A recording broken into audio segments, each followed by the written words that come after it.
Guys, ito nga pala yung strawberry. Nasayang lang. Tingnan nyo, nabulok na siya guys. Ayan. May napili naman din ako sa strawberry niyan. Kaso ang dami nasayang. At ito yung napili ko guys. Ayan. At aking i-blender. Sasamahan ko siya ng carrots at saka ng apple. Para sa vitamin, para sa aking health. O, diba?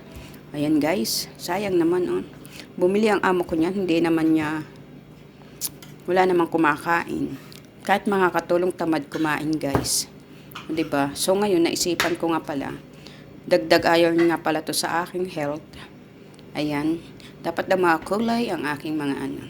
Pwede din siyang haluan bakla ng birot, diga? Try mo. Kung ano magiging lasa. Baka magtaya ko nun. Try ko da birot at saka ano. Suggest nga guys, pwede ba yun? Berot at saka yung strawberry pagsamahin. Pero alam ko, Sarap lang pagsamahin ng carrots at saka berot. Yan lang masarap. ano kaya pwede sama dyan? Carrots pwede? Ano ba? Diyan sa strawberry ba?